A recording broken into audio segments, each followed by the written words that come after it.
सरकारी अस्पताल में भ्रष्टाचार की दीवार को ढांपने की कवायद। संज्ञान में आया मामला तो डीसी ने दिए दीवार ऊंची करने के आदेश। वर्षों से भ्रष्टाचार की बुनियाद पर खड़ी है कमीशनखोरी की दीवार। परिसर की छोटी सी दीवार के साथ बनी है दर्जन भर दवाइयों की दुकानें। स्वास्थ्य अधिकारियों की नाक के नीचे ही प्राइवेट व्यक्ति ने बना डाली 4 दुकानें। उपायुक्त बोले पाई गई हैं कई खामियां, करवाई जाएगी जांच। मुख्य सचिव की वीसी के बाद अस्पताल में ऑक्सीजन प्लांट व कोरोना की स्थिति का जायजा लेने पहुंचे थे उपायुक्त एंकर रीड झज्जर हरियाणा। झज्जर के नागरिक अस्पताल की भ्रष्टाचार से संलिप्त उस ऊंची दीवार को ढांपने की कवायद शुरू हो गई है, जिस दीवार को वर्षों पूर्व भ्रष्टाचार की बुनियाद पर खड़ा किया गया था और कमीशनखोरी का रकम इस 4 फुटी ऊंची दीवार को कूदकर अस्पताल परिसर में पहुंचाती थी। मामला उपायुक्त के संज्ञान में आया तो उन्होंने तुरंत ही इस दीवार को ऊंची उठाने के आदेश अस्पताल प्रबंधन को दे डाले। हालांकि अस्पताल प्रबंधन ने एक बार फिर से वही रट रटाया जवाब उपायुक्त के सामने रख दिया है, जिसमें वह वर्षों से यह कहता रहा है कि दीवार की ऊंची उठाने के लिए बजट पास कराने के लिए भेजा गया है। जैसे ही बजट आएगा तो दीवार को ऊंचा उठा दिया जाएगा।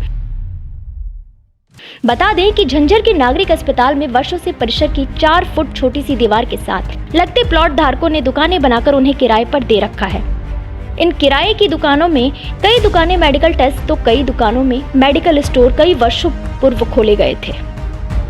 हालांकि कई बार इस दीवार को ऊंची उठाने का मामला प्रशासनिक अधिकारियों के साथ साथ डीजी हेल्थ के सामने भी उठाया गया, लेकिन मामले को हर दफा अधिकारियों मिली भगत के चलते इसीलिए दबा दिया गया क्योंकि अस्पताल की इस 4 फुट ऊंचाई वाली दीवार को फांदकर कमीशनखोरी की रकम अस्पताल कर्मियों के स्टाफ के पास पहुंचती रही है। अस्पताल में कार्यरत चिकित्सकों द्वारा भी मरीजों की पर्ची पर वही दवाइयां लिखी जाती रही हैं जो कि इनकी दुकानों पर मिल सके। लेकिन कोरोना प्रबंधों का जायजा लेने आए उपायुक्त शक्ति सिंह को यह बात नागवार गुजरी और उन्होंने इस 4 फुट दीवार को ऊंची उठाने के आदेश दे डाले। हालांकि अस्पताल प्रबंधन ने अपना वही पुराना रटाया जवाब एक बार फिर दोहराया कि ऊंची उठाने के लिए बजट के लिए लिखा गया है। लेकिन वहां मौजूद कुछ लोगों ने उपायुक्त के सामने इसे केवल अस्पताल प्रबंधन की मिलीभगत का फॉर्मूला ही बताया। लेकिन उपायुक्त शक्ति सिंह का यही कहना था कि कई खामियां मिली हैं और जल्द ही दीवार को भी ऊंचा उठाया जाएगा और जो खामियां हैं उन्हें भी दुरुस्त किया जाएगा। उधर उपायुक्त महोदय ने यहां की कोरोना की स्थिति का जायजा लिया। उन्होंने कहा कि मुख्य सचिव की वीसी के बाद आदेशों को अमल में लाने के लिए ही उन्होंने अस्पताल का प्रबंधन का दौरा किया है। ऑक्सीजन प्लांट के साथ साथ कोरोना से संबंधित अन्य प्रबंधन के बारे में जानकारी ली गई है। जो खामियां हैं उन्हें दुरुस्त करने के आदेश दिए गए हैं। आपातकालीन गेट के साथ बनवा डाली प्राइवेट दुकानें।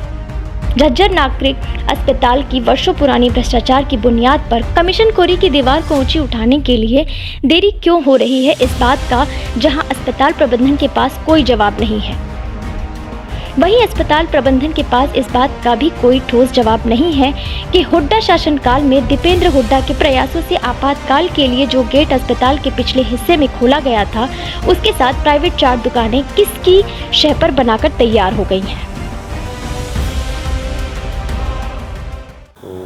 देखने में आया है कि दिल्ली और गुड़गांव और एनसीआर रीजन में कोविड के केसेस में फिर से बढ़ोतरी देखी जा रही है। तो सबसे पहले तो आप लोगों के माध्यम से मैं अनुरोध करना चाहूँगा सभी लोगों से कि मास्क, सोशल डिस्टेंसिंग और जब तक बेहद ज़रूरी ना हो भीड़ भाड़ के इलाकों में ना जाए। मास्क को ना भूलिए, मास्क जीवन रक्षक हो सकता है। अभी कुछ केसेस आए हैं हमारे यहाँ, अभी आज शायद 4 केसेस हैं, 6 हैं वैसे तो, 2 डिस्चार्ज हो गए हैं। तो एक ये है कि ज़रा सा भी डाउट अगर हो, सिम्टम्स हैं, खांसी जुकाम है, बुखार है, तो उसको इमीडिएटली RT-PCR टेस्ट करा लेना चाहिए। ये कोई आफत नहीं है, हमने देख लिया है कि अब क्यूरेबल है ये, लेकिन बशर्ते कि समय पे पता लग जाए। ऐसा ना हो कि एडवांस स्टेज में जाकर के गंभीर हो तभी जाकर के पता लगे। तो उस नज़रिए से आज विजिट किया है। इसके अलावा कुछ बेसिक जो चीज़ें देखने में आई जहाँ पेशेंट्स को और बेहतर सुविधा दे सकते हैं उसकी कोशिश करेंगे। सर आपने कई बार ध्यान में नहीं दे रहा है। इस तरह की कोई चीज़ अगर आपके संज्ञान में आती है तो हमें बताइएगा। चरस जैसी गंभीर बात तो हम किसी भी हालत में सहन नहीं करेंगे, और इसमें अगर किसी अधिकारी की गफलत पाई जाती है तो उसके खिलाफ भी कार्रवाई होगी। और अब जो जुडिशियल प्रोसेस चल रहा है उसको हम जल्द से जल्द कंक्लूड करा करके विल मेक श्योर कि जो इंस्टीट्यूशन है, सिविल हॉस्पिटल है, उसकी सैंक्टिटी को मेंटेन किया जाए, और उसकी जो सैंक्टिटी है उसको हम किसी भी हालत में ऐसा कोई कमर्शियल हब में नहीं बदलने देंगे। फार्मेसी हमारे पास है, मेडिसिन हम दे रहे हैं तो हम देंगे उनको।